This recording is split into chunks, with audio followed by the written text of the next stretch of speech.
Hello, আসসালামু আলাইকুম। আশা করি আপনারা সবাই ভালো আছেন। আর আমাদের পাশে থাকার জন্য আপনাদেরকে ধন্যবাদ। আমরা চেষ্টা করি আপনাদের সাথে আমাদের আ মাঝে মধ্যে বাজার সম্পর্কে কিছু ধারণা দিতে, কোনো স্টক সম্পর্কেও মাঝে মধ্যে আপনাদের সামনে তুলে ধরতে। এরকমেরই একটি স্টক আ আজকে আলোচনা করব আপনাদের সামনে। এই স্টকটা বেশ আ উম নিচে থেকে দেখেন একটা বড় ডাউন ট্রেন্ড কমপ্লিট করতে যাচ্ছিল। ধারণা ছিল যে এই স্টকটা স্টেপ বাই স্টেপে ফল করতেছিল। দেখেন আমরা স্টকটার নামটা বলি, স্টকটার পরিচয় হচ্ছে এটা সিপাল। সিপালের বড় একটা গেম হয়েছিল, সেখান থেকে ফলিংটা শুরু হয়েছে। আমরা যদি অ্যানালাইসিস করে থাকি যে দেখেন এটা কি করছে, এটা ফার্স্ট ডাউন ট্রেন্ডে শুরু করছে। এখানে দেখা যাচ্ছে এই লেভেলটাকে খেয়াল করেন, সে এইখানে শেয়ারটা সুন্দরভাবে ডিস্ট্রিবিউট করার চেষ্টা করছে। এখানে দাঁড়ায় থেকে এখান দিয়ে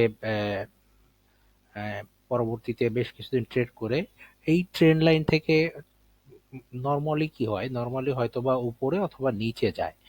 তো এখানে বেশ কিছুদিন দাঁড়ায় থেকে থেকে তারপরে অনেকেই ভাবছিল হয়তোবা একটা মুভ দিবে, বাট আলটিমেটলি সে ডাউন ট্রেন্ডটাই কন্টিনিউ করছে।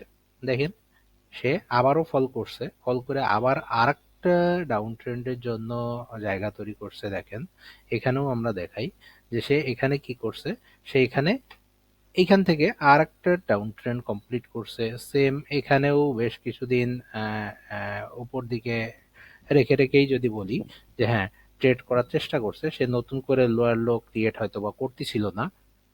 এখানেও দেখেন এখানে সে এই যে যে লো করছে, এরপরে বেশ কিছুদিন যাবৎ এই লেভেলে শেয়ারটা ঘোরাফেরা করছে এবং পরবর্তীতে সে এই যে যে সাপোর্টটা ছিল সে এটাকে ভেঙে ফেলছে।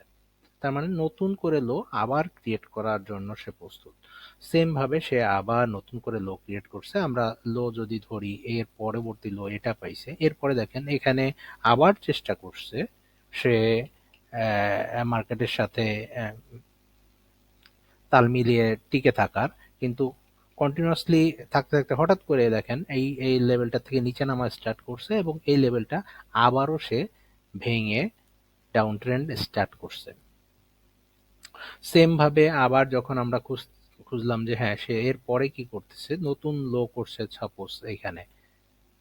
এবার এই লেভেলটাই বিগত সময়ের থেকে অনেক দিন সময় বেশি নিচ্ছে। দেখেন সে চেষ্টা করছে হ্যাঁ নতুন করে আবার হয়তো বা মুভ করার। এইখানে যদিও একটা ছোট্ট হাইক দিয়েছিল, দিয়ে সে আবার নতুন করে লোয়ার লো করে এই এই লেভেলটাই চলে আসছে। তো এই লেভেলের ভিতরেও সে বেশ কিছুদিন ট্রেড করতেছিল। দেখেন এখানে সে আপ সাইড ডাউন সাইড করে করে চেষ্টা করতেছিল এবং এই জায়গাটায় প্রায় 100 টাকার কাছাকাছি।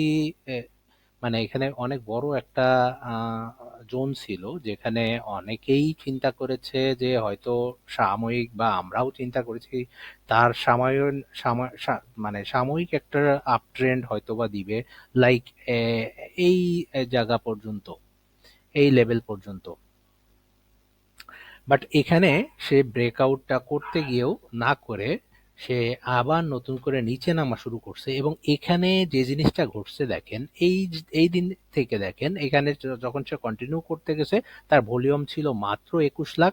তারপরের দিন 14 লাখ, পারে নাই। এর পরের দিন 12 লাখ, পারতিছে না।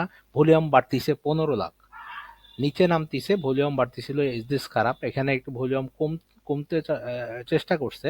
এখানে 8 লাখ, এরপর 8 লাখ 59, এটা 6 লাখ 55, 8 লাখ 81, ভলিউম বাড়তিছে, নিচে নামতিছে, ভলিউমও বাড়তিছে।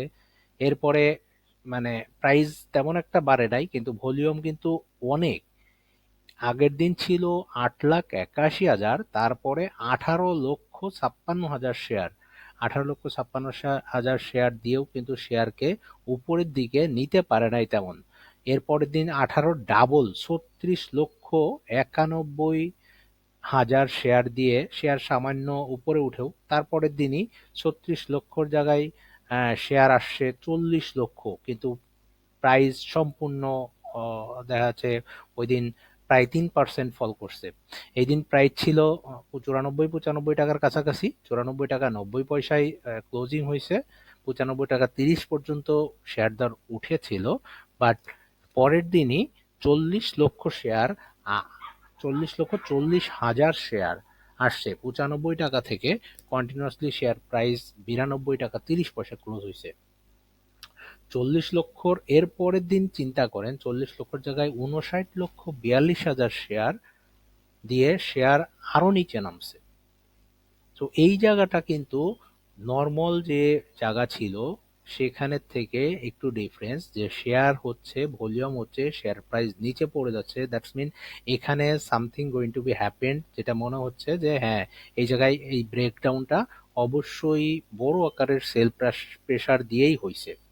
সো এখন অলরেডি সে তার এই যে ট্রেন্ড লাইন ভেঙে পড়তিছে। তো এই জায়গাটা খুবই নাজুক, যে এর আগে যেভাবে যেভাবে পড়ছে, এই এখন যদি আবার একইভাবে যদি কোনো এই শেয়ারের সাপোর্ট না থাকে, যদি কন্টিনিউয়াস বায়ার যদি মানে এখানে আর সাপোর্ট না দেয়, আপনারা খেয়াল করে দেখেন এখান থেকে সেল প্রেশারটা কন্টিনিউয়াসলি চলছে, এবং এখানে যদি যে পরিমাণ সাপ্লাই আসার কথা ছিল, কারণ এর আগের যে সব ভলিউম খুবই নমিনাল ভলিউম ছিল, এইখানে ভলিউমটা অনেক অনেক বেশি হয়ে নিচে পড়তিছে, দ্যাটস মিন এইখানে হিউজ সাপ্লাই চলে আসতিছে, এবং এই কারণেই শেয়ারটা ব্রেকডাউন হয়েছে। সো এটা যদি এখন কোনো বায়ার নতুন ভাবে ক্রিয়েট না করে, তাহলে কিন্তু সে যেহেতু লোয়ার লো শুরু করেছে, সো নতুন করে আরো অনেক নিচে হয়তো বা নামতে পারে। লাইক আপনারা যদি দেখে থাকেন যে প্রিভিয়াস কোথা থেকে উঠছিল, কারণ শেয়ার প্রাইস কিন্তু উঠছে যখন, তখন কিন্তু শেয়ার প্রাইস ৪০, ৪২, ৪৩ টাকা। তো ৪০, ৪২, ৪৩ টাকা কিন্তু তার বেজ লাইন যদি আমরা চিন্তা করি, তাহলেও শেয়ারটা কিন্তু এখনো অনেক উপরে অবস্থান করছে। চলেন ৪০, ৪২-এর ডাবল ৮৬ টাকা এখন যদিও আছে, কারণ এখানে সাপোর্ট পাওয়া উচিত ছিল, যেটা টেকনিক্যালি আমরা চিন্তা করি একটা অ্যাকুমুলেশন জোন যদি পাই, তো এখানে একটা মনে হচ্ছিল যে হয়তোবা অ্যাকুমুলেশন করে তারা হয়তোবা শেয়ারটা সামনে উপরে উঠায়ে তারপরে হয়তোবা নিচে নামবে, কিন্তু সেটা কিন্তু আমরা দেখতে পাই নাই। So be careful about this stock. এটা সম্পর্কে একটু ভেবে চিন্তে আপনারা ডিসিশন নিবেন, কারণ সে আলটিমেটলি ব্রেকডাউন হয়ে গেছে, এবং এখন কতটুক নিচে নামবে এটা ডিপেন্ড করবে এই শেয়ারের সেল প্রেসারের, দ্যাটস মিন সাপ্লাইয়ের উপর। ডিমান্ড এবং সাপ্লাই যদি দেখা যাচ্ছে ডিমান্ড থেকে সাপ্লাই বেশি হয়ে যায় এখন, এখন কন্টিনিউয়াসলি শেয়ার প্রাইস অথবা ফল করতে পারে, এবং যদি কখনো সাপ্লাই থেকে আবার ডিমান্ড আসতে শুরু করে, তাহলেই হয়তোবা শেয়ার প্রাইস ফল করাটা কমাইতে পারে। সো আমি এই শেয়ারটা নিয়ে এই জন্যই আপনাদেরকে দিলাম যে এই শেয়ারটা নিয়েই আপনারা, কারণ এই শেয়ারটা আমার এক খুবই কাছের একজনের কাছে স্টিল ছিল। তিনি বারবার বলতেছিলেন যে এই শেয়ারটা আসলে তার কি অবস্থা। আমি বললাম কি যে শেয়ার প্রাইস যেহেতু নিচে নামতিছে এবং সাপ্লাই আসতিছে, সো শেয়ারটা আমার কাছে ভালো লাগতেছে না। সো আপনি আপনার ডিসিশন আপনি চিন্তা করে দেখেন, কারণ এই শেয়ারটা আমার কাছে পছন্দ হয় নাই। কারণ এই সময়ে ব্রেকডাউন হয়ে নতুন লোয়ার লো করা, এটা খুবই খারাপ। কারণ এখন অনেক শেয়ারই তার লো পয়েন্ট থেকে হয়তোবা উপরে যাচ্ছে, কিন্তু এরা লো পয়েন্ট থেকে আরো নিচে যাচ্ছে। এই সব বিবেচনায় শেয়ারটাকে আপনারা দেখতে পারেন। ওকে, ধন্যবাদ।